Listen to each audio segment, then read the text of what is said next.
प्यारे साथियों, नमस्ते, नमस्कार, आदाब, सत श्री अकाल। मैं शिवम पांडे का फिर से स्वागत करता हूं फिजिक्स के इस रैपिड रिवीजन सीरीज पर। प्यारे साथियों, आज हम पढ़ने वाले हैं चैप्टर नंबर 8 और जिसे देखेंगे 20 से 25 मिनट में पूरा चैप्टर कंप्लीट हो जाएगा। और ये एग्जाम ओरिएंटेड क्लास होती रहती है। क्यों ऐसा? मैं ऐसा इसलिए कह रहा हूं कि आप पूरे साल डिटेल में पढ़ते हैं, लेकिन बारी आती है कि सर ऐसा कोई वीडियो मिल जाए या कोई ऐसी सीरीज मिल जाए या कोई ऐसी प्लेलिस्ट मिल जाए जिसे पढ़ करके, जिसे मात्र 20 से 25 मिनट में पढ़ करके बढ़िया नंबर ला सकता हूं। तो प्यारे साथियों, बिल्कुल ला सकते हो। ये सीरीज सिर्फ आप ही के लिए है और आप ही जैसे जो क्या करते हैं परेशान छात्रों के लिए ही है।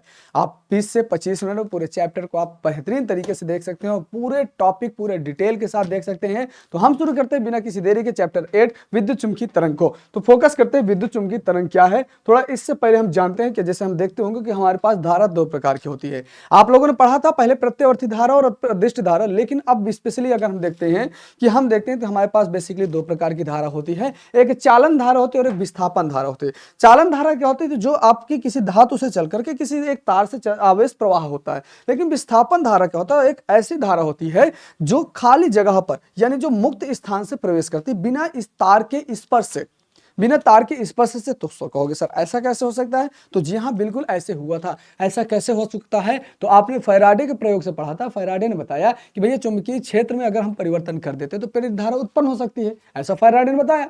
तो अगर फैराडे ने अगर ये बता दिया कि चुंबकीय क्षेत्र में परिवर्तन करने से प्रेरित धारा उत्पन्न होती है, तो क्या हम वैद्युत क्षेत्र में परिवर्तन करने से धारा उत्पन्न नहीं कर सकते? तो बिल्कुल कर सकते हैं। कि जैसे, और ये सिर्फ और सिर्फ कहां पर होता है? तो आप कह दोगे सर ये धारा आपका केवल और संधारित्र में होगा। क्यों ऐसा होगा? क्योंकि संधारित्र होती है, दोनों प्लेटों को अगर रख दिया जाता फिर भी लगातार आवेश इधर से उधर प्रवाहित होता है। लेकिन बीच में प्रॉपर्ली अगर देखा जाए तो दोनों प्लेटों के बीच में क्या होता है? स्पेस होता है। लेकिन फिर भी धारा इधर से, यानी आवेश इधर से इधर जा रहा होता है कि नहीं जा रहा होता है। तो इसी के जो खाली स्थान पर जो धारा प्रवाहित होती है, इसी को हम क्या कहते हैं? इसी को हम कहते हैं मेरे भाई विस्थापन धारा। लेकिन अब विस्थापन धारा को थोड़ा डिटेल में जानेंगे तो विस्थापन धारा क्या होता है? तो विस्थापन धारा वैद्युत क्षेत्र में परिवर्तन के द्वारा उत्पन्न होते थे। यहाँ कहोगे विस्थापन धारा वह विद्युत धारा होता है जो किसी क्षेत्र में बदलते हुए वैद्युत क्षेत्र या वैद्युत फ्लक्स के कारण उत्पन्न होती है, ना कि गतिमान आवेशों के कारण। आप देखोगे एक प्लेट ये है और एक प्लेट ये है, दोनों के खाली स्थान पर भी धारा प्रवाहित हो रही है। अर्थात यहाँ पर ये देखोगे प्रयोग है और एम्पियर के परिपथीय नियम से पता चलता है कि भैया खाली स्थान पर धारा प्रवाह नहीं होता, लेकिन जो कि गलत है। धारा प्रवाह होता है, खाली स्थान पर भी धारा प्रवाहित होता है ना। ऐसा हमने ऐसे देखा कि भैया इधर से अगर आई धारा जाते तो वापस इधर आई धारा आती है ना। तो आप कहोगे विस्थापन धारा आईडी बराबर क्या होता है? एप्सिलॉन नॉट अपान में d5/dt होता है। ये फ्लक्स परिवर्तन के कारण होता है। ठीक है मेरे भाई, चलो। तो यहाँ पर विस्थापन धारा होता है, तो ये भाई कहते हैं। तो मैक्सवेल ने क्या किया था? सभी के समीकरणों को चुरा लिया था और चुरा करके इन्होंने 4 समीकरण दिया। भैया चोरी की वो समीकरण है, लेकिन ये केवल जो चौथा होता है ये अपडेटेड समीकरण होता है। परिपथीय नियम, एम्पियर के जो परिपथीय नियम है उसको इन्होंने अपडेट कर दिया। भैया एम्पियर के परिपथीय नियम को इन्होंने खारिज कर दिया। उन्होंने कहा था एम्पियर के परिपथीय नियम कहता है कि भैया जो धारा घिरी होती है उसी पर केवल क्या होता है? जो उसका बीजगणितीय योग होता है, उस पर प्रवाहित धारा का जो बीजगणितीय योग होता है म्यू नॉट के गुना होता है। ये उन्होंने कहा, लेकिन इसको इन्होंने क्या कर दिया? खारिज कर दिया। उन्होंने कहा कि भैया ऐसा नहीं होता, खाली स्थान पर भी धारा प्रवाहित होती है, जिस धारा को हम विस्थापन धारा कहते हैं। उसी को अपडेट करें। बाकी सारे क्या हुए? सारे समीकरण चुराए हुए थे। इन्होंने अपना नाम दे दिया कि भैया मेरे समीकरण है। पहला क्या था? वैद्युत गाउस का नियम। गाउस का नियम क्या होता है कि भैया क्या होता है कि जो आवेश घिरा होता है किसी कारण बंद काल्पनिक पृष्ठ से, उसका जो फ्लक्स होता है उस आवेश के 1/ε0 गुना के बराबर होता है। ये आप पढ़ते चले आए है ना।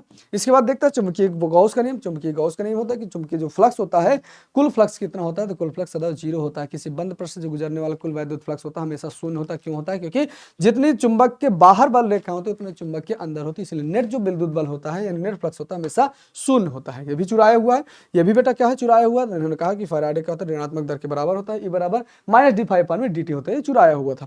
इसके बाद आता है बेटा इसकी जरूरत होती है। तो इसकी जरूरत होती है 3 अंक में पूछा जाता है। इन्होंने कहा कि किसी बंद परिपथीय सीमा के अनुदिश चुंबकीय क्षेत्र का जो रेखीय समाकलन होता है वो चालन धारा तथा विस्थापन धारा के योग का म्यू नॉट गुना होता है। क्या होता है? तो आप कह दोगे चालन धारा तथा विस्थापन धारा के योग का म्यू नॉट गुना होता है। डन भाई। अर्थात BDL वेक्टर BDL बराबर क्या होता है? IC + ID म्यू नॉट होता है। IC + ID म्यू नॉट होता है। Got it. चलिए भाई यहां से बात आते भैया आवेश। जैसे हमने पढ़ा कि पहले बुक में पढ़ा कि आवेश बेटा क्या था, रुका हुआ था जो वैद्युत क्षेत्र उत्पन्न करता है, फिर एक समान होता तो वैद्युत क्षेत्र तथा चुंबकीय क्षेत्र उत्पन्न करता है। लेकिन जब त्वरित होता है तो वैद्युत क्षेत्र की तीव्रता और चुंबकीय क्षेत्र की तीव्रता उत्पन्न करता है। और जब दोनों उत्पन्न होते हैं तो भैया इसमें क्या होता है, तो आप कह दोगे सर तरंग के रूप में चलता है। किस में चलता है, तो आप कह दोगे सर यहाँ पर तरंग के रूप में चलता है। कैसे चलता है, तो मेरे भाई तरंग के रूप में चलता है। अब इसी तरंग को हम कंसीडर करते हैं, तरंग होता क्या है। फाइनली इस तरंग को हम देखते हैं तो बेटा क्या होता है, तरंग होता क्या है।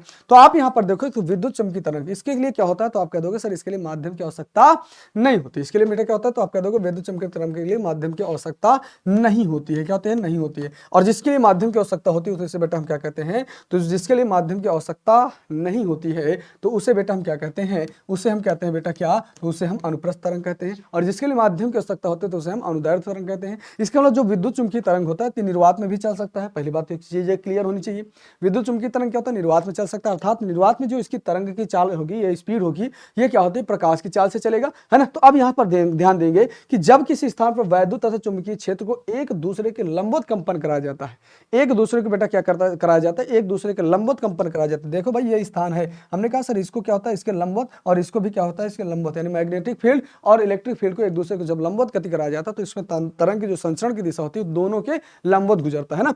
तो कहता है कि जो नई तरंग उत्पन्न होती है जिसके संचरण के लिए माध्यम की आवश्यकता नहीं होती है उसे हम क्या कहते हैं, वैद्युत चुम्बकीय तरंग कहते हैं। जैसे एक्स अक्ष में हमने देखा और वाई अक्ष पे एक बार चुंबकीय संचरण की दिशा हमेशा vector E cross vector V के बराबर होता है। क्या होता है बेटा, तो आप कह दोगे vector E cross vector V के बराबर होता है। ठीक भाई, डन। आगे क्या होता है बेटा, ये एग्जाम में पूछता है कि भैया वैद्युत चुम्बकीय तरंगों के गुण। तो आप कहते हो कि सर वैद्युत चुम्बकीय तरंग हमेशा उत्पन्न होते हैं त्वरित आवेश के द्वारा, ना कि एक समान आवेश के द्वारा, ना ही रुके हुए आवेश के द्वारा, है ना। तो विद्युत चुम्बकीय तरंग हमेशा क्या होता है, क्या होता है, त्वरित आवेश के द्वारा उत्पन्न होता है। दूसरा क्या होता है, इन तरंगों के संचरण के लिए किसी भी पदार्थिक माध्यम की आवश्यकता नहीं होता, अर्थात ये निर्वात में भी चल सकता है। निर्वात में प्रकाश के चाल से आता है जिसका मतलब चाल होता है 3 × 10⁸ मीटर पर सेकेंड होता है। डन। इसके बाद ये तरंग निर्वात अथवा होता है यानी 1/1 में रूट में म्यू नॉट एप्स क्या होता है, म्यू नॉट एप्सिलॉन नॉट वेग से चलती है, ये बराबर होता है सी के। Got it. इसके बाद देखते भाई विद्युत तथा चुंबकीय क्षेत्र में परिवर्तन की दिशाएं परस्पर लंबवत होती तथा संचरण की दिशा की भी लंबवत होती। इस प्रकार विद्युत चुंबकीय तरंगों की प्रकृति बेटा क्या होती है, अनुप्रस्थ प्रकृति होती है। इतनी चीजें आपको पता होनी चाहिए, दैट्स इट। डन। चलिए भाई आगे बात करते हैं। आगे क्या होता है, जैसे मान लेते हैं कि हमने कहा सर एक्स अक्ष पर हमने देखा एक्स दिशा में आपका वैद्युत क्षेत्र था, वाई दिशा में क्या होता है आपका चुंबकीय क्षेत्र होता है।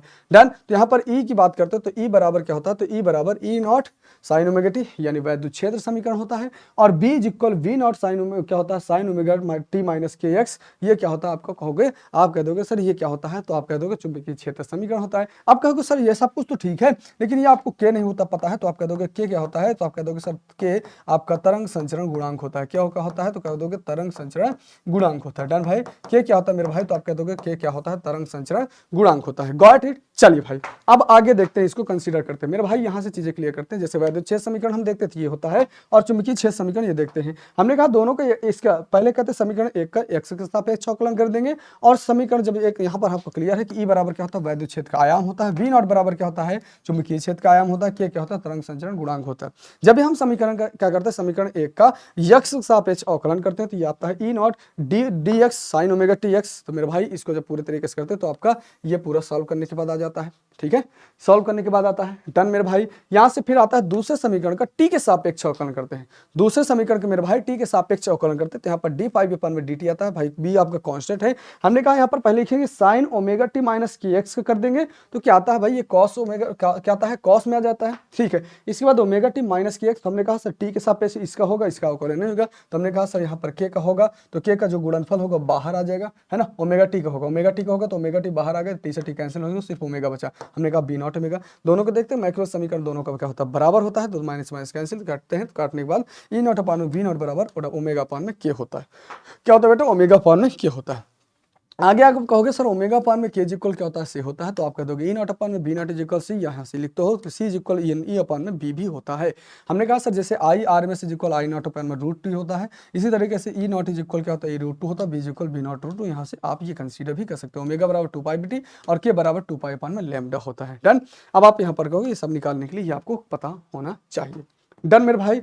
चलिए आगे आता बेटा क्या, विद्युत चुंबकीय तरंगों में ऊर्जा घनत्व। हमने कहा सर हम जानते हैं कि वैद्युत ऊर्जा घनत्व यूई बराबर होता है half epsilon not E square. अभी अभी पढ़ा कि ई बराबर क्या होता है मेरे भाई, बी सी होता है, तो यहाँ पर ई की जगह बी सी रखेंगे तो बी स्क्वायर सी हो गया, और जैसे यहाँ पर बी आया तो मेरे भाई यहाँ पर आप बी कर दोगे, और यहाँ पर भी मेरा बच्चा क्या हो कर दो, बी कर दोगे।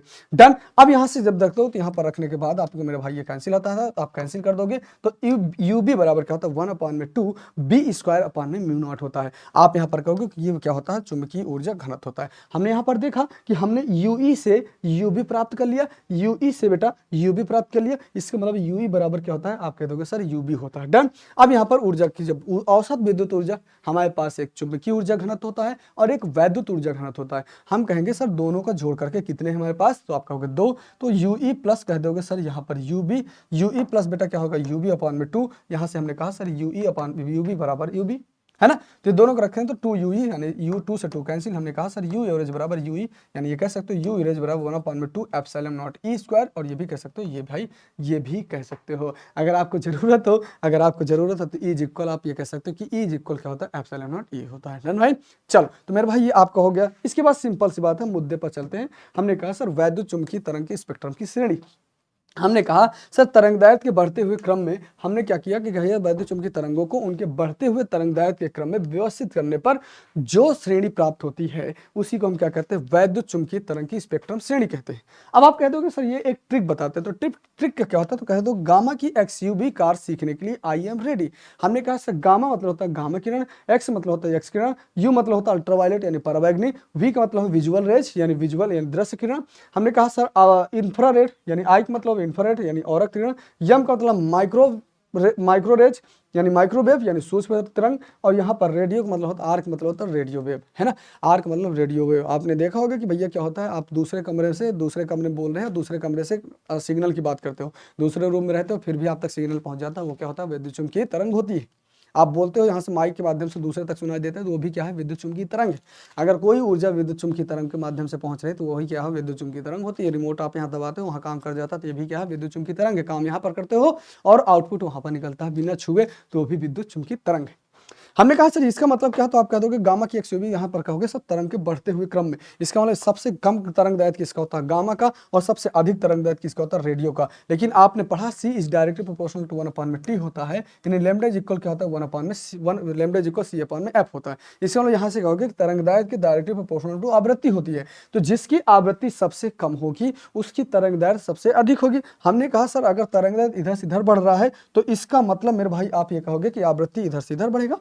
तो सबसे अधिक आवृत्ति, सबसे कम तरंगदैर्घ्य गामा की, और सबसे अधिक आवृत्ति गामा की होगी। और सबसे कम की बात करता हूं तो रेडियो की क्या होती है, सबसे अधिक तरंगदैर्घ्य लेकिन आवृत्ति सबसे कम रेडियो की होती है। इसी ट्रिक को हम अप्लाई करके हम ये सारी चीजों को देखते हैं। पहला आता है गामा किरण। गामा का मतलब होता है कि सेकंड में 22 से शुरू होता है 18 से होता है, यानी हमने कहा सबसे अधिक आवृत्ति किसकी होती है, गामा की। और फिर हमने कहा सर आवृत्ति तरंगदैर्घ्य के बाद 10-14 शुरू होता है, -10 सबसे कम तरंगदैर्घ्य किसकी होती है, तो आप कह दोगे सर गामा की। यहाँ पर उपयोग की बात करते हैं तो नाभिकों की संरचना और अध्ययन में कैंसर के इलाज में इसका उपयोग किया जाता है। ठीक भाई।